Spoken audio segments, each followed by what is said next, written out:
Ezequiel, vamos a la palabra del Señor en esta noche. 38, Ezequiel. Solamente para iniciar, porque si Dios permite, en el último mensaje es que voy a hablar un poco acerca de eso. Si Dios lo permite, porque no sé de lo que Dios diga. Pero en el versículo 38, dice el versículo,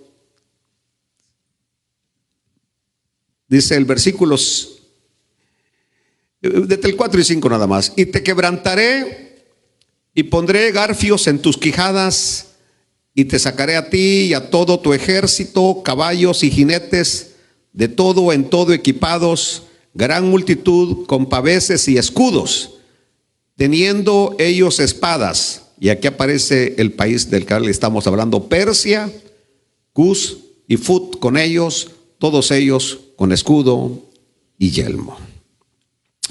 Padre, te pido que tu Santo Espíritu se mueva en medio de nosotros. Que tu palabra salga para edificar, Señor, para bendecir y para fortalecer nuestra fe. Nuestra redención está más cerca de lo que creemos, Señor, y estamos esperando el regreso de nuestro Señor y Salvador Jesucristo. Amén, amén y amén.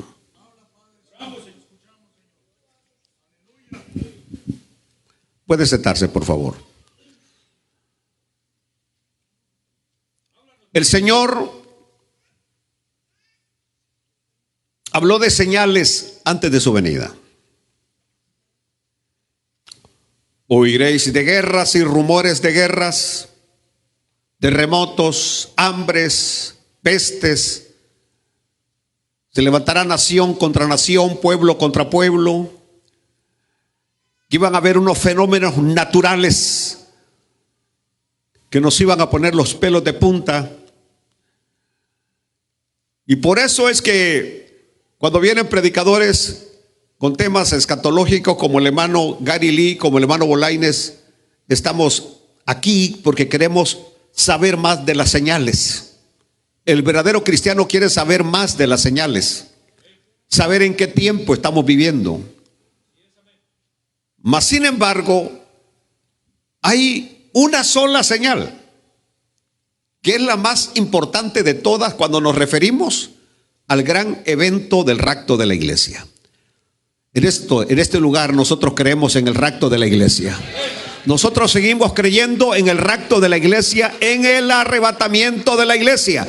Y no me interesa que otros no crean, yo sigo creyendo. Llego 44 años creyendo y seguiré creyendo en el rapto de la iglesia, y seguiré predicando el rapto de la iglesia. La señal número 1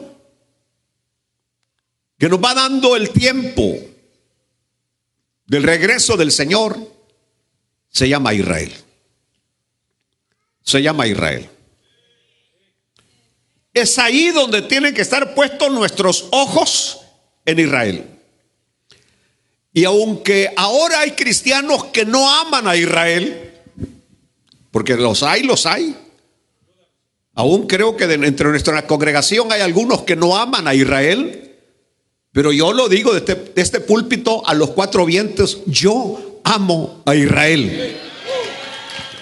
Nadie puede amar a Dios si no ama a Israel. Si no ama a Israel. Nuestro Salvador es judío. Nuestro Salvador nació de los judíos y nació en Belén, Canaán, la tierra de Canaán, y se creció en Galilea. Aleluya. Bueno, así que yo amo a Israel, y por eso es que nosotros no podemos eludir ni obviar mirar lo que sucede en Israel, porque eso está marcando la pauta. El aspecto de que aunque nosotros no lo vamos a ver, la construcción del tercer templo, nosotros no lo vamos a ver. Nosotros ya vamos a estar con Cristo en el cielo cuando se construya el tercer templo. Pero aquellos hermanitos que se queden, los que no creen en el rapto, Porque la Biblia dice que el Señor viene por los que esperan su venida. ¿Cuántos esperan la venida del Señor? Entonces, los que se queden sí van a ver. Y van a ver al anticristo también, los que lo quieren conocer. Yo no quiero conocer, a mí no me interesa quién va a ser el anticristo, porque cuando él aparezca, la iglesia ya se fue con el Señor. La historia de Israel comienza con el padre Abraham. De los lomos del padre Abraham sale Isaac. Y la pregunta que me hizo el hermano que le gusta mucho aprender la Biblia en la mañana, de que si Ismael era el hijo primogénito de Abraham, sí. Su primer hijo fue Ismael. Y de Ismael salen los árabes, las 12 tribus, incluyendo a Persia. Incluyendo a Persia. De Isaac salen los israelitas. Dije el domingo pasado que Ismael fue el hijo de la desesperación, el hijo de un hombre que ya está llegando anciano, y aunque Dios le ha dado una promesa, y nosotros sabemos que cuando Dios da una promesa la cumple. Dios cumple sus promesas. Pero en un momento el padre de la fe duda de la promesa, y entonces se envuelve con Agar. Y de esa relación con Agar nace Ismael. De tal manera que estos dos países vienen siendo hermanos. Árabes y judíos son hermanos. Aleluya. Y pareciera como que se da el mismo cuadro que se da en algunos hogares. ¿Verdad, Cintia y Alexa? Que las dos hermanas se pelean. Se pelean, los hermanos se pelean. Aleluya, pero aquí hay un cuadro histórico y profético. Porque el padre Abraham se fue, está con Dios, está vivo, porque Dios no es Dios de muertos, sino que es Dios de vivos. Aleluya, aleluya. Y Abraham se fue, pero la historia no terminó con Abraham. Apenas estaba comenzando. Y cuando hoy escuchamos el nombre Irán, pensamos en amenazas nucleares. Apenas hace 15 minutos estaba leyendo la declaración que acaban de dar, que su uranio enriquecido, ellos lo movieron antes de los ataques con las bombas antibúnker, y que ellos, su plan de hacer la bomba nuclear no lo va a parar nadie. Una declaración que acaban de dar hace apenas unas horas, que ellos siguen con su programa nuclear. Así que cuando hoy escuchamos el nombre Irán, pensamos en amenazas nucleares, en regímenes militantes y una enemistad amarga con Israel. Enemistad amarga con Israel. Eso es lo que hoy tenemos. Eso es lo que hoy vemos. Un país, un líder, el ayatolá, que ha jurado hacer desaparecer a Israel del mapa. Borrarlo, esa es la palabra que él usa, borrarlo. Dice que Israel no tiene derecho a esa tierra, que esa tierra le pertenece a los árabes palestinos que viven allí, a los islamistas, y que Israel ha usurpado una tierra que el Dios que hizo los cielos y la tierra se la prometió al padre Abraham en el capítulo 12 de Génesis, cuando le dijo: vete a la tierra que yo te daré. Aleluya. Bueno, pero mucho antes de que Irán se convirtiera en un adversario moderno, ese es el nombre nuevo, Irán. Persia, su identidad ancestral, es decir, el nombre de este lugar antes se llamaba ¿cómo? Persia. Inclusive si retrocedemos un poquito más atrás, era Elam. Que van a ver ustedes un pasaje en el Nuevo Testamento, en el libro de los Hechos capítulo 2, cuando dice que cuando se derramó el Espíritu Santo en el Pentecostés, ahí estaban los elamitas. Hasta ahí se menciona a los de Elam. Esta Persia jugó un papel asombroso y redentor en la historia del pueblo de Dios. Así como lo escuchan, un papel redentor, es decir, que ayudó al pueblo de Dios. ¿Y cuándo se dio eso? En el exilio. Todo comienza con el exilio. Ustedes que conocen un poco de historia bíblica saben que en el año 586 antes de Cristo, Jerusalén fue destruida por el rey de Babilonia. ¿Cómo se llamaba este rey? Nabucodonosor. Lo que estamos estudiando el día viernes. No solamente fue destruida Jerusalén, arrasada, quemada Jerusalén, sino que el templo, la casa de Dios, el templo que había construido Salomón, una de las 7 maravillas del mundo antiguo, fue reducida a cenizas. Para robarse todo el oro que había, lo redujeron a cenizas. No solamente eso, Jerusalén fue incendiada, el templo fue reducido a cenizas y el pueblo de Judá, la parte del sur de Israel, fueron llevados cautivos a Babilonia. Ya la parte del norte había sido llevada cautiva a Siria, allá por el 780 y algo. Ahora le tocaba al sur, que como no obedeció a Dios, eran llevados cautivos. Jerusalén desaparece. El templo destruido, reducido a cenizas. Y cuando eso sucede, aleluya, los judíos lloraron porque parecía que el pacto de Dios se había terminado. El pacto de Dios de protección, el pacto de Dios con Abraham: voy a ser tu escudo, voy a ser tu protector, ustedes van a ser la niña de mis ojos, nadie le podrá hacer daño, ustedes son mi pueblo, yo soy su Dios, ustedes me llamarán padre y yo les llamaré hijos. Ahí terminaba. Aleluya. Mas sin embargo, a través del profeta Jeremías, Dios había declarado que ese exilio no sería para siempre. En Jeremías 29:10, el Señor prometió y dijo así: porque así dijo Jehová, cuando en Babilonia se cumplan los 70 años, yo os visitaré y despertaré sobre vosotros mi buena palabra para hacerlos volver a este lugar. Esa había sido la palabra de Dios que Él prometió, que iban a regresar, que iban ahí porque Dios tenía un propósito con ellos.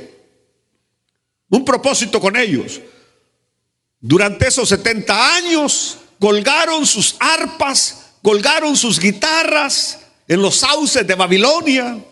Y cuando aquellos, porque los judíos es un pueblo que se caracteriza por su alegría, alabar a Dios, glorificar a Dios.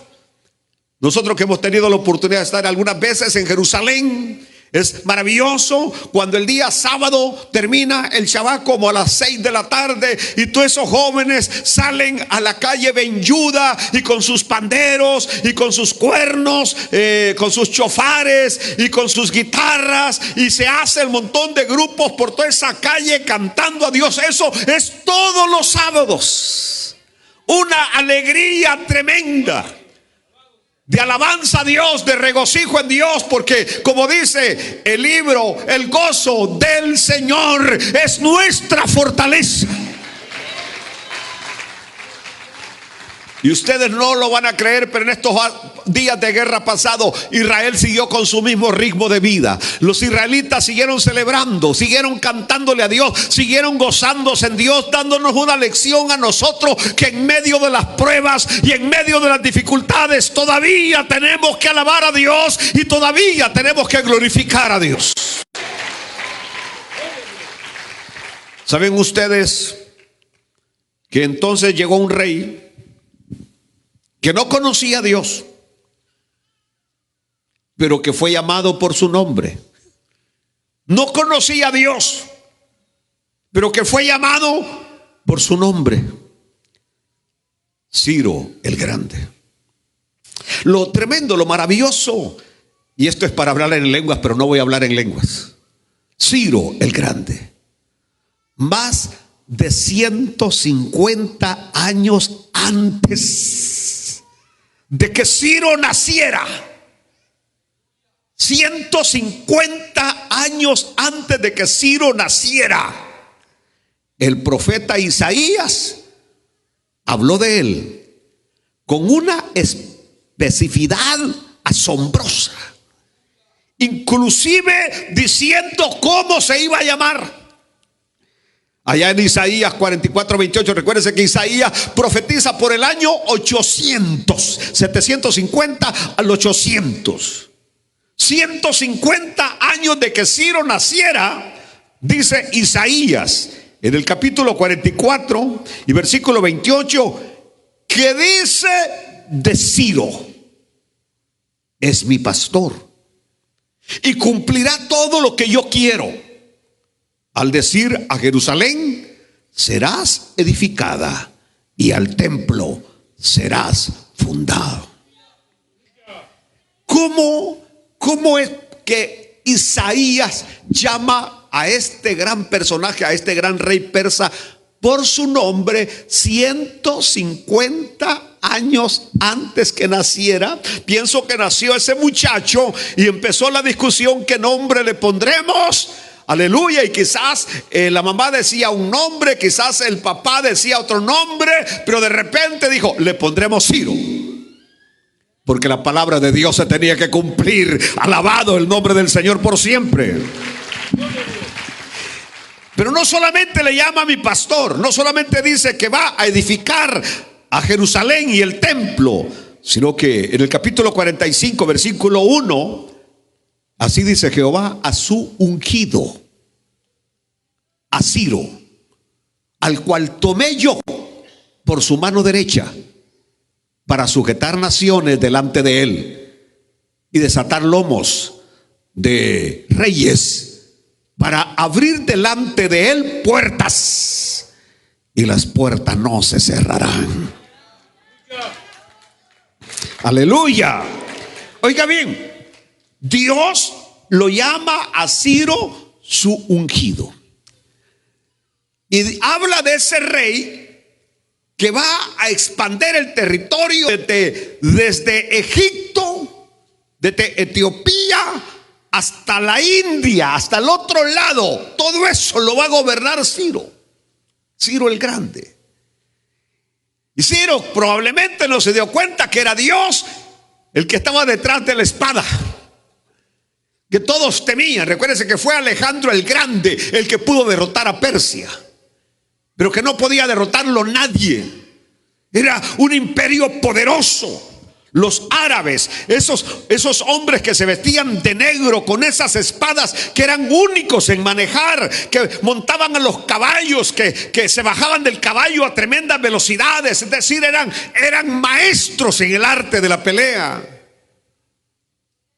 Y dice que fue Dios el que le dijo que lo tomó de su mano derecha para sujetar naciones delante de él y desatar lomos, aleluya, de reyes, para abrir delante de, que Dios fue el que le abrió puertas. Y agrega que cuando Dios abre esas puertas, las puertas no se cerrarán. Gloria a Dios. Le llama como ungido. No era sacerdote, no era profeta. En el pueblo de Israel se llamaban ungidos a los reyes, a los profetas y a los sacerdotes en el pueblo de Israel. Y se les ungía. Cuando eran elegidos reyes, se les derramaba el aceite sobre su cabeza, que era la señal de la unción. A los profetas también y a los sacerdotes. Pero Ciro no era profeta, no era sacerdote, no era israelita, era pagano. Y Dios le llama mi ungido, su ungido. Es decir, Ciro se levantaría como líder del imperio persa y conquistaría a Babilonia en una noche. Que ustedes conocen la historia, que desvió el río Éufrates y conquistó a Babilonia. El mismo reino que había esclavizado al pueblo de Israel. Babilonia había esclavizado al reino de Israel. Pero cuando Ciro llega al poder, en vez de apretar el puño, para apretar el puño contra Israel, hizo algo inesperado, algo impensable. Daría libertad al pueblo de Dios.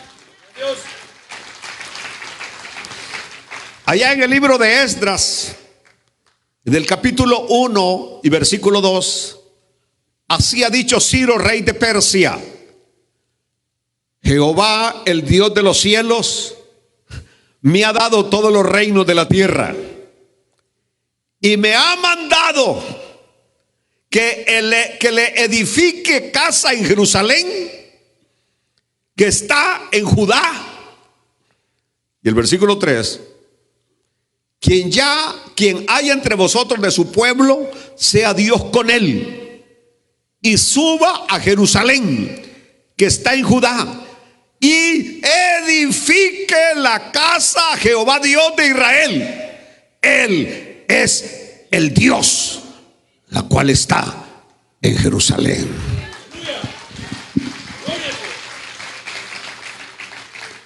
Esto es maravilloso si usted tiene el Espíritu de Dios, porque por medio de Ciro el pueblo regresa al templo. Por medio de Ciro, Jerusalén va a ser reconstruida y el corazón de la adoración sería restaurado. Es decir, levantarían de nuevo el templo para adorar a Dios. Así que ese imperio persa, fuera del pacto de Dios, se convirtió en un instrumento de restauración divina. En un instrumento de restauración divina. Es decir, por medio de él el pueblo regresa a su tierra. Por medio de él Jerusalén, Jerusalén, Jerusalén, Jerusalén, Jerusalén fue restaurada, levantada de nuevo, y el templo fue reedificado. Alabemos a Dios por ello. Aleluya. Jerusalén es la ciudad memorable. Cuando usted ve a Jerusalén desde el Monte de los Olivos, usted empieza a alabar a Dios automáticamente y lo invade algo tremendo. Los guías turísticos son especialistas porque nos hacen llegar a Jerusalén cuando el sol se está ocultando y los rayos solares pegan sobre sus murallas y hacen ver a Jerusalén como que si fuera de oro. Siglos han pasado. Ciudades, Corinto ya no existe, Éfeso ya no existe. Aleluya. Y muchas ciudades, Listra ya no existe, Pérgamo ya no existe, pero Jerusalén todavía sigue de pie. Atenas ya no existe, es decir, la ciudad vieja no existe. Roma tampoco. Y Jerusalén sigue de pie. Gloria a Dios. Pero estoy diciendo que Persia se convirtió en un instrumento de restauración divina. Y ahí está la paradoja. Porque la misma nación que hoy amenaza la existencia misma de Israel fue una vez su libertadora. ¡Qué increíble! Es increíble, es increíble, increíble, increíble, increíble. Pareciera como las películas de amor. El que antes te decía te amo, te amo, te amo, y hoy te odio, te odio, te odio, no te quiero ni ver. ¿Han visto ustedes esas escenas? El que te amaba, te amaba, te amaba, te amaba, te amaba. Eres la gema que Dios convirtió en mujer para bien de mi vida. Y ahora después te odio, te odio, te odio, te odio, te odio.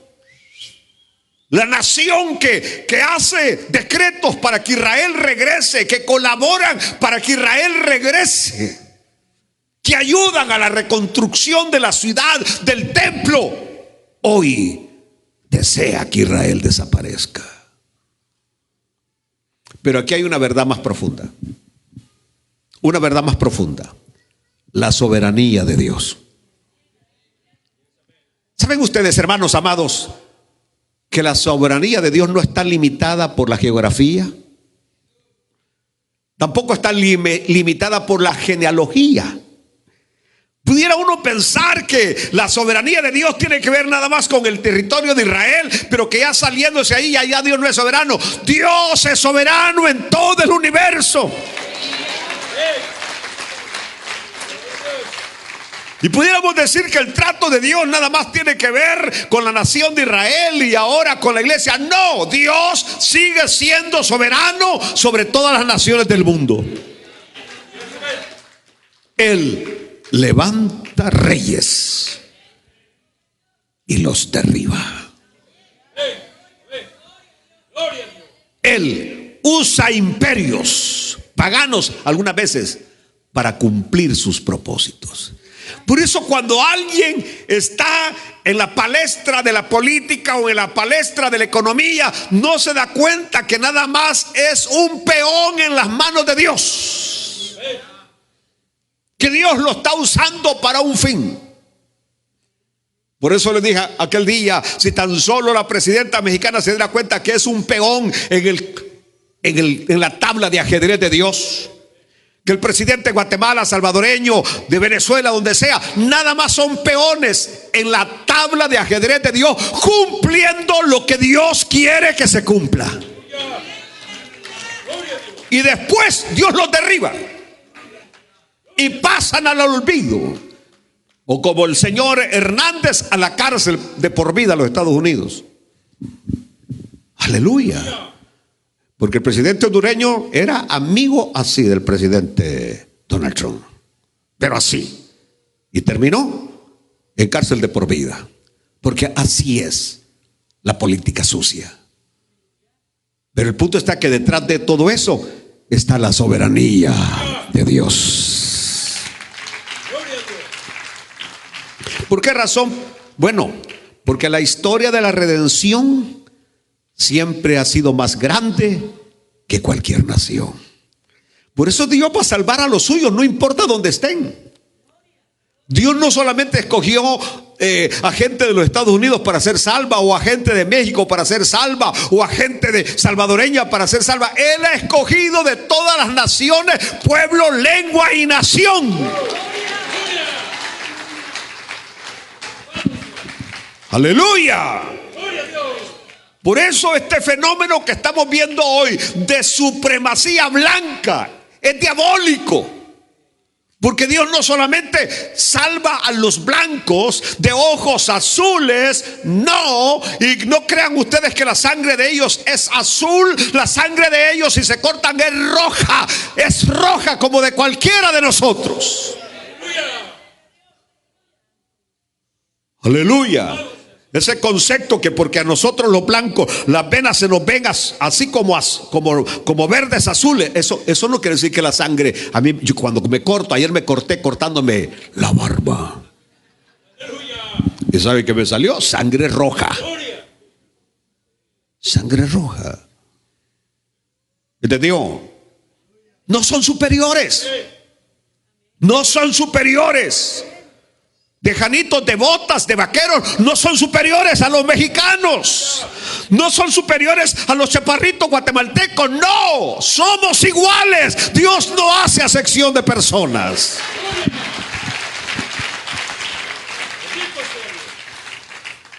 El ascenso de Persia no fue un accidente. Es decir, cuando Persia derrota a Babilonia no fue un accidente.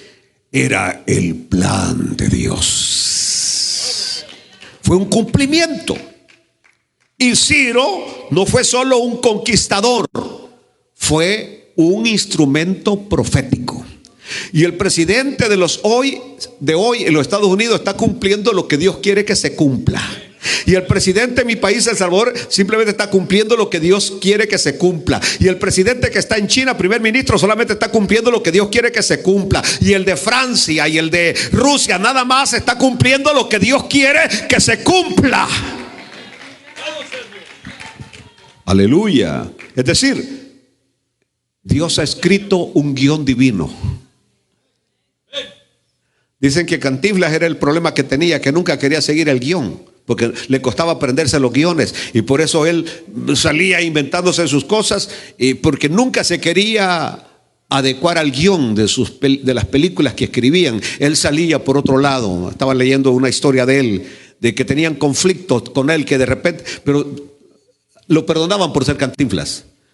Pero en el caso de Dios, Dios ha escrito un guión. Yo estoy cumpliendo el guión que Dios me ha dado a hacer, y voy a estar contento y voy a alabar a Dios porque Dios escribió un guión y yo tengo que cumplirlo. Aleluya. Ahora, ¿qué significa esto para nosotros hoy? Bueno, significa que incluso nuestros enemigos pueden convertirse en mensajeros. Que los planes de Dios no se ven amenazados por los giros políticos. Lo que estoy tratando de comunicarles a ustedes es: los planes de Dios no son afectados por los giros políticos. Si Dios quiere que usted esté aquí en este país, nadie, absolutamente nadie lo va a sacar.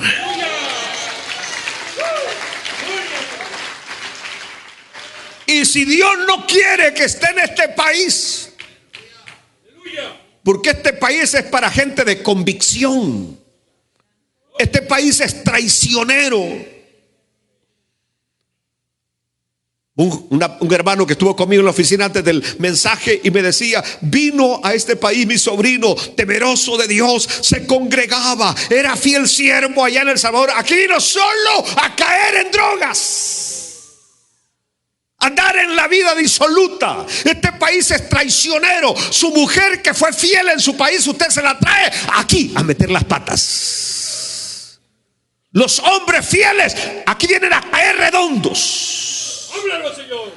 Mujeres que se vestían de una manera decente y recatada, aquí de repente andan enseñando lo que no tienen. Habla, Padre. Es un país traicionero.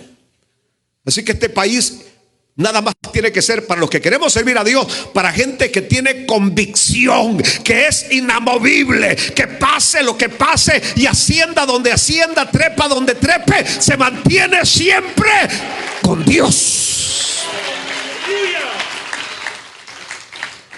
Porque les aseguro que muchos de estos que no quisieron perseverar aquí y que ahora los están regresando allá van a ir a perseverar, a comerse una tortilla con sal, pero a perseverar mejor.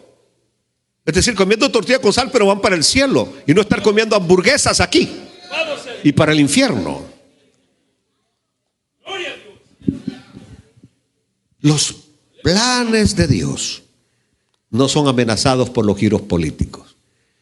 Así que usted tiene que tenerlo sin cuidado. Lo que diga Donald Trump, lo que diga CNN, lo que diga Univisión, lo que diga Telemundo, lo que diga Medio Diablo, usted lo debe tener despreocupado. Coma tranquilo, coma feliz, engorde más.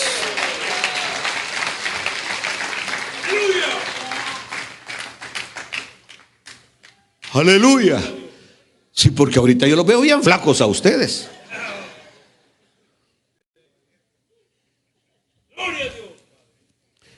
Por muy oscura que parezca la situación,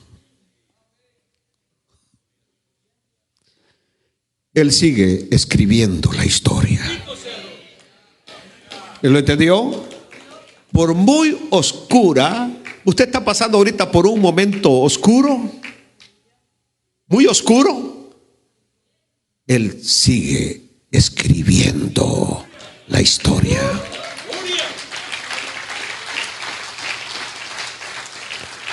Pero la historia de Persia no terminaría con Ciro, porque la siguiente generación, estoy hablando del pueblo de Dios, de Israel, enfrentaría un complot más siniestro. Y esta vez no se trataría de liberación, se trataría de aniquilación. Aniquilación.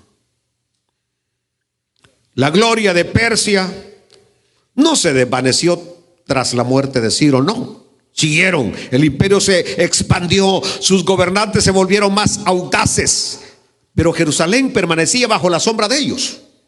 Es decir, era como un protector a la sombra de Jerusalén. Por eso en ese tiempo Jerusalén no fue tocada. Aleluya. Pero dentro de esos muros de Persia se estaba desarrollando otro plan divino. Uno que una vez más determinaría el destino del pueblo de Dios. Otra vez, no se trataba de libertad, se trataba de supervivencia. Así como el ataque de hace 2 semanas era una cuestión de supervivencia. Solo aquellos que tenemos un poquito de acceso a lo que realmente estaba pasando, nos damos cuenta que era en ese momento o no era. Y que si no hubiese sido, los días de Israel estaban contados. Ya los misiles estaban preparados con el nombre hacer desaparecer a Israel. Solo faltaba ponerle la ojiva nuclear. Y en ese momento no eran 12, eran 15 comandantes del más alto rango reunidos. Y la Mosdá, el Departamento de Inteligencia de Israel, les dijo: están reunidos y lo que están hablando es que ya es hora de que Israel desaparezca. Y entonces vino Benjamín Netanyahu con su equipo, oraron a Dios, al Dios de Israel, con su bandera puesta arriba, y dijeron: esta es una cuestión de supervivencia. Si no lo hacemos hoy, Israel desaparece. Mandaron nada menos y nada más que a 200 de sus mejores pilotos, 200 aviones, atacar a donde estaban reunidos. Los mataron a todos y mataron a los científicos del programa nuclear. Es más, ese día iba a morir el ayatolá y Estados Unidos se lo impidió, que no lo mataran. Pero fueron a matar al comandante del Estado Mayor de las Fuerzas Armadas iraníes, al comandante de la Guardia Revolucionaria iraní y a todos los más grandes, al jefe de la inteligencia iraní. Era una situación de supervivencia, así como la que estoy relatándoles en este momento. Porque durante el reinado del rey Jerjes I, que en la Biblia aparece con el nombre del rey ¿qué? Asuero. ¿Quién lo dijo, Asuero? Para darle un premio. Vamos a dar un premio. Vamos a dar un premio, un calentón. Aparece ahí una joven llamada Esther, pero que no se identifica como judía. Es decir, con una identidad oculta, pero con una cita divina. Yo he escuchado a lindas y preciosas hermanas predicar sobre cuando Vasti es llamada, la reina Vasti es llamada, y que el rey está medio tomado, y que como la Vasti era hermosísima, que el rey la manda a llamar ¿para qué? ¿Para qué? Para que baile delante de los príncipes. Y todos hablan mal, hombre machista que la manda a llamar para que vean su belleza, la mandan a llamar para que baile. Pero qué bueno que la rey Vasti no quiso bailar, qué bueno que se negó, que no sé qué, porque las pobrecitas hermanas no les ha amanecido de qué está tratando la Biblia. Eso era necesario que ocurriera, porque de esa manera Esther no hubiera llegado a donde Dios la necesitaba que llegara. O sea, todo eso que el rey se emborrachó hasta en eso, porque bueno, no la hubiera mandado a llamar. Así que hasta el mismo Dios ahí dijo: a este hay que darle unos 2 copitas de vino para que ya entradito, y que el velo luego quiere mostrar la belleza de la mujer que tiene. Aleluya. Y la manda a llamar, y aquella no quiso. Y entonces los consejeros le dijeron: esto no puede quedar así, porque ahora todas las mujeres no nos van a obedecer a nosotros. Así le dijeron: tienes que hacer algo, le dijo. Y el rey Asuero estaba bien agarrado de ella. Así dice la Biblia, que el rey se puso triste, mas sin embargo era rey y era hombre. Tenía firmeza, tenía carácter. Aleluya.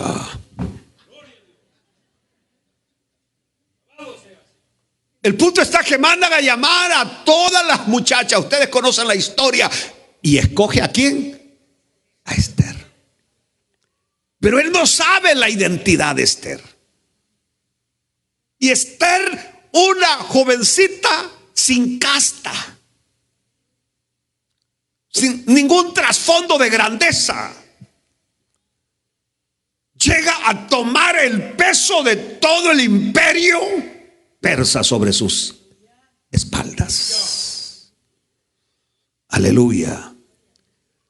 Pero ahí la amenaza vino en forma de Amán, un alto funcionario de la corte persa. Por ejemplo, algunas veces nosotros pensamos que esto que está pasando en Estados Unidos es nada más lo que nuestro presidente dice. No, hay amanes en la Casa Blanca, amanes en contra de los hispanos, esos que andan con los rostros cubiertos, deteniendo a gente en los Walmart, en los parqueos, que no son del departamento de migración. No andan ninguna identificación, no andan nada, simplemente se ponen un chaleco, quieren aparentar, pero no son nada. Y que simplemente se cubren el rostro para no ser reconocidos. Mas sin embargo, la gente no sabe quiénes son, pero Dios sabe quiénes son. Y yo dije que les va a venir un juicio de parte de Dios por lo que andan haciendo. Esos que asaltaron el Capitolio en la vez pasada y que nuestro presidente los indultó, muchos de esos hombres son los que andan ahora tomando a la gente, arrestando a la gente. No son inmigración. Aleluya. Así que este Amán, que era un alto funcionario de la corte persa, su odio por el pueblo judío era profundo. Y convenció al rey Asuero, de emitir un decreto. Y el rey lo firmó, lo selló. Y que el decreto decía que en un día señalado todos los judíos del imperio serían aniquilados. Y el rey lo firmó. Que todos los judíos tenían que morir. Y que los bienes de los judíos iban a pasar a manos de aquellos que los exterminaran. Hoy la cabeza de un hispano sin papeles vale $1,500 en este país. Qué terrible, hasta dónde hemos bajado, al tiempo del oeste salvaje. Cazarrecompensas, inútiles, inservibles. Aleluya. O sea, no tiene la capacidad de ganarse el dinero trabajando, echando el arte. Así que se le hace fácil fingir que son autoridades, que son agentes federales, para ganarse $1,500 por cada hispano que arrestan. Ellos piensan que están ganando, están perdiendo. Ahora, el decreto era legal, estaba sellado, era irreversible. Pero la providencia divina ya estaba obrando. Porque Dios había colocado estratégicamente a Esther como esposa del rey. Alaben a Dios. Pero en un momento dado, Esther, recuerden que era mujer, y la mujer no tiene ese arrojo que muchas veces tenemos los hombres. Ella estaba dudando, estaba vacilando, ¿qué hacer? El decreto estaba, el día venía y no hacía nada. Y viene su primo Mardoqueo. En Esther capítulo 4 versículo 14 le dice estas palabras: porque si callas absolutamente en este tiempo, respiro y liberación vendrá de alguna otra parte para los judíos. Respiro y liberación vendrá de alguna otra parte para los judíos. Mas tú y la casa de tu padre pereceréis. Y quién sabe si para esta hora ha llegado al reino.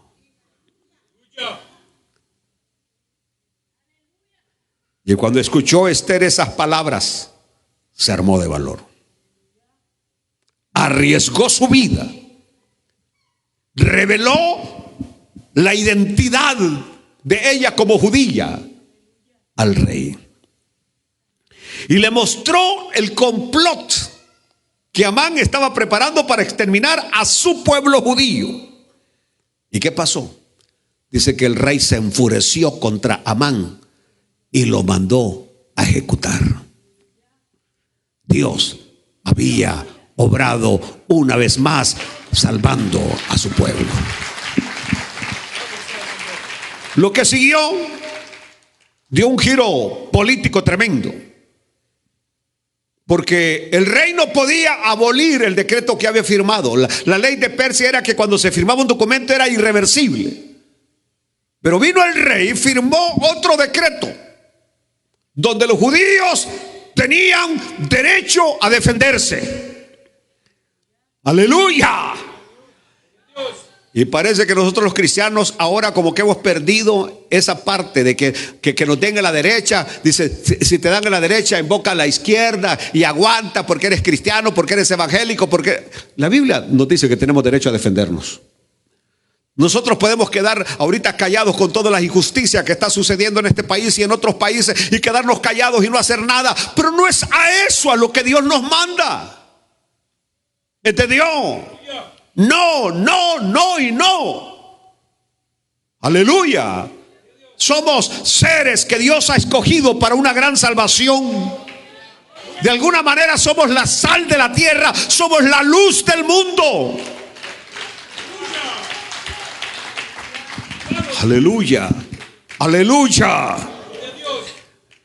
Así que el pueblo judío se defendió y se salvó del exterminio.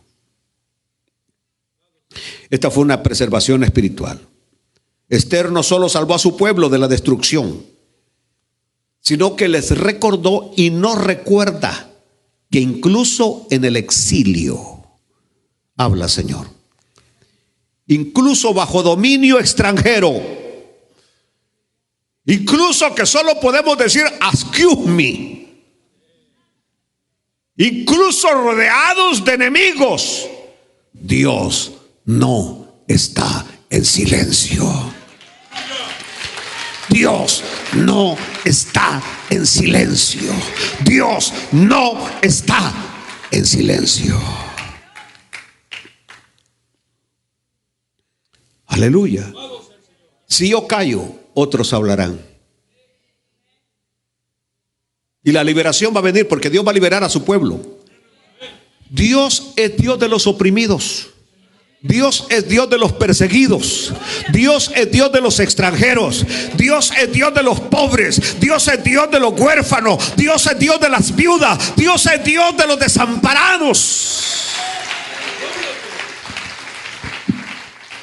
Aleluya. Aleluya. Así que Persia una vez más se convirtió en el escenario de la intervención divina. Pero con eso vino una advertencia.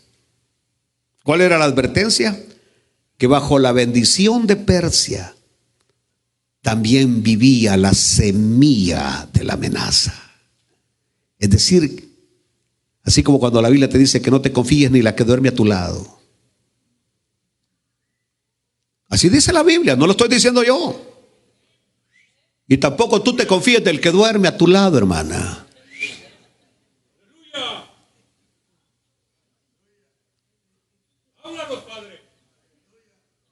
Una media gotita de antifristo a la noche. No. Una vez Persia había servido de refugio, pero podía convertirse en un futuro campo de batalla. Porque la próxima vez que Persia se levantara, no vendría con un decreto real para edificar o proteger. Vendría con misiles. Vendría con odio y una promesa de borrar a Israel de la tierra. Y la Biblia ya lo había visto venir. Es decir, la que una vez fue protectora, en algún punto de la historia cambió. Cambió. El escudo se convirtió en espada. Aleluya. ¿Cuándo ocurrió esto? En 1979. Hubo un giro en la historia de Persia, de Irán, que marcaría al regreso no ya de un aliado bíblico, sino el más sanguinario adversario enemigo de Israel. En 1979, el Shah, el monarca de Irán, de Persia, fue depuesto. El que estaba alineado con Estados Unidos y con Inglaterra fue depuesto, lo quitaron como rey. Y en ese momento surgió la Irán revolucionaria islámica, la nación iraní islámica revolucionaria, la revolución islámica, con el líder de los islámicos más radicales, los chiitas, el ayatollah Ruhollah Khomeini, al frente. Objetivo: convertir al mundo al Islam. Misión: hacer desaparecer a Israel. Que Israel no puede existir. Ese es lo que el hombre se tiene metido entre ceja y ceja. Que el mundo, a nosotros, ellos nos llaman infieles. Todos los que no somos musulmanes somos infieles. Y que tenemos que desaparecer. Y que cuando un islamista muere, un musulmán muere haciendo la yihad, la guerra santa, Mahoma lo está esperando allá en el paraíso con 70 vírgenes. Así dice el Corán. Por eso es que estos infelices hijos del diablo se inmolan, se matan y hacen, no les importa, porque dice: al fin y al cabo la que tengo aquí está gorda. Allá me están esperando 70 vírgenes. La que tengo aquí es brava, dicen. Y allá me están esperando 70 vírgenes. Eso es lo que les metió este individuo. Pero observen ustedes, y aquí voy a terminar. Porque cuando nos vamos, me parece que es Zacarías, capítulo 12. Aquí voy a terminar hoy, porque esto queda en capítulo. Zacarías, capítulo 12. Se llama este capítulo Liberación Futura de Jerusalén. Dice: profecía de la palabra de Jehová acerca de Israel. Jehová, que extiende los cielos y funda la tierra y forma el espíritu del hombre dentro de él, ha dicho: he aquí, yo pongo a Jerusalén por copa que hará temblar a todos los pueblos de alrededor contra Judá, en el sitio contra Jerusalén. Y en aquel día, dice, yo pondré a Jerusalén por piedra pesada a todos los pueblos. Todos los que se la cargaren serán despedazados. Bien que todas las naciones de la tierra se juntarán contra ella. Ustedes conocen el bloque: Irán, China, Rusia, Turquía, Corea del Norte. En aquel día, dice Jehová, heriré con pánico a todo caballo y con locura al jinete. En aquel tiempo eran caballos y jinetes, ahora son aviones. Miren ustedes si un solo avión logró penetrar al espacio aéreo israelí, ni uno tan solo. Israel se dio el lujo de enviar 200 aviones contra un Irán que se creía invencible, impenetrable, especialmente por su defensa antiaérea. Israel entró las veces que quiso, destruyó lo que quiso. Ni un solo avión israelita fue derribado. Pudieron derribar un dron no tripulado, fue lo único. Así que los jinetes acá se interpreta como los pilotos de los aviones. Mas sobre la casa de Judá abriré mis ojos, y a todo caballo de los pueblos heriré con ceguera. Y los capitanes de Judá dirán en su corazón: tienen fuerza los habitantes de Jerusalén en Jehová de los ejércitos su Dios. Lo que dijo el general esta mañana en la declaración que estaba dando, dijo: no fueron nuestros pilotos, no fueron nuestros aviones las que derrotaron a Irán en estos 12 días de guerra, fue nuestra fe en Dios, porque todos los días estábamos clamando y confiando en Dios. Por supuesto, ahí entra Estados Unidos. Y aquí termino, este último minuto. Ustedes tienen la culpa porque se quieren ir. Pero en el capítulo 12 de Apocalipsis, si quiere póngase de pie para que vea que nos vamos. Dice: apareció en el cielo una gran señal. Una mujer vestida del sol con la luna debajo de sus pies y sobre su cabeza una corona de 12 estrellas. Señores católicos, en el amor de Jesucristo no es María, es el pueblo de Israel. Y estando encinta, clamaba con dolores de parto, en la angustia del alumbramiento. También apareció otra señal en el cielo. He aquí un gran dragón escarlata que tenía 7 cabezas y 10 cuernos, y en sus cabezas 7 diademas, y su cola arrastraba la tercera parte de las estrellas del cielo. Ya saben quién es, ¿verdad? Y las arrojó sobre la tierra. Y el dragón se paró frente a la mujer que estaba para dar a luz, a fin de devorar a su hijo tan pronto como naciese. Y ella dio a luz un hijo varón, que regirá con vara de hierro. Es decir, de ahí sale nuestro Señor Jesucristo, que regirá con vara de hierro a todas las naciones. Y su hijo fue arrebatado para Dios y para su trono. Y la mujer huyó al desierto, donde tiene lugar preparado por Dios, para que ahí la sustenten por 1260 días. Después hubo una gran batalla en el cielo. Miguel y sus ángeles luchaban contra el dragón, y luchaban el dragón y sus ángeles, pero no prevalecieron, ni se halló ya lugar para ellos en el cielo. Y fue lanzado fuera el gran dragón, la serpiente antigua, que se llama Diablo y Satanás, el cual engaña al mundo entero. Fue arrojado a la tierra y sus ángeles fueron arrojados con él.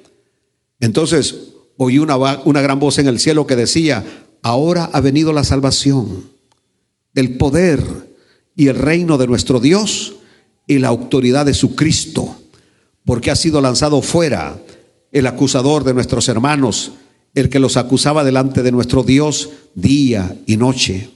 Y ellos le han vencido por medio de la sangre del Cordero y de la palabra del testimonio de ellos, y menospreciaron sus vidas hasta la muerte. Por lo cual, alegraos cielos y los que moráis en ellos. Ay de los moradores de la tierra y del mar, porque el diablo ha descendido a vosotros con gran ira, sabiendo que tiene poco tiempo.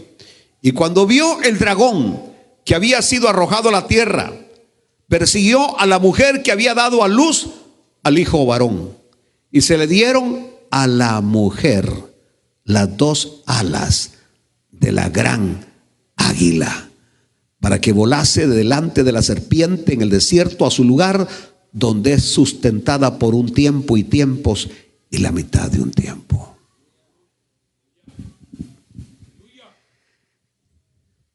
Es el único lugar donde aparece Estados Unidos de una manera clara en la profecía. Ustedes saben que el sello de los Estados Unidos es un águila con las alas extendidas. Y esta águila volvió a salir en auxilio de la mujer el domingo pasado y puso fin a la guerra. El águila. Esa águila que todavía él no logra entender. Porque es inclusive, yo estaba analizando que los presidentes demócratas no han sido muy afines a Israel, mas sin embargo nunca han estado totalmente en contra de Israel. Siempre de alguna manera han apoyado a Israel con tecnología, con armamento, con dinero. Es decir, Dios levantó a esta gran nación, Estados Unidos, para de alguna manera servir. Él es el protector allá en los cielos, pero Israel es el protector de su hermanita menor, de Israel, aquí en la tierra. Y por eso es que muchos le tienen miedo a atacar a Israel.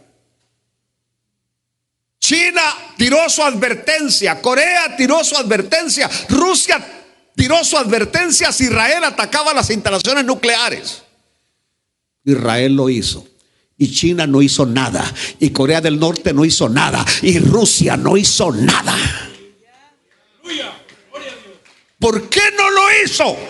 Próximo domingo. ¿Por qué no lo hizo? Aleluya. Aleluya. Porque saben que ahí Estados Unidos no se queda neutro. La mayoría de buques de guerra estaban en el Golfo. Ahí estaban. Hasta hoy sabemos que muchos de los misiles que tiró Irán eran detenidos por esos barcos. O sea, no solamente era el sistema del domo de hierro, la onda de David, no. Estados Unidos participó en detener una gran mayoría de misiles. Ustedes saben hoy, esta semana, que los congresistas contra Israel, los congresistas del Partido Demócrata que son contra Israel, estaban reclamando que se había gastado prácticamente una cuarta parte de antimisiles. Estados Unidos se gastó una cuarta parte de los antimisiles que tenían ahí para detener los misiles de Irán. Es decir, si Estados Unidos no hubiera intervenido, la historia en este momento sería otra. Veríamos a una Israel, a pesar de sus sistemas antiaéreos, devastado. Pero Dios volvió otra vez en el escenario.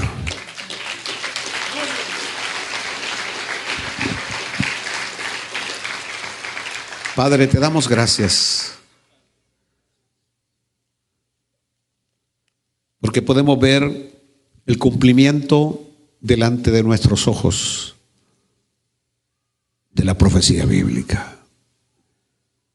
Lo que otros vieron a distancia, ahora, Señor, nosotros lo estamos viviendo. Y seguiremos siendo testigos de más profecías cumplidas, porque tu palabra es fiel y verdadera. Cielos y tierra pasarán, mas tu palabra nunca pasará. Alabemos a Dios, honremos su nombre. ¿Hay alguien en esta noche que le quiera dedicar su vida al Señor? Porque el punto mío es, si esto se ha cumplido, lo que falta todavía por cumplirse se cumplirá. Cristo dijo que estas cosas iban a suceder y sucedieron. Cristo dijo, me voy, pero volveré otra vez. Y se va a cumplir. Cristo viene de nuevo a la tierra. ¿Hay alguien en esta noche que le quiere rendir su vida al Señor? ¿Hay alguien que no es salvo y que quiere estar hoy listo para irse en el viaje con el Señor? ¿Hay alguien?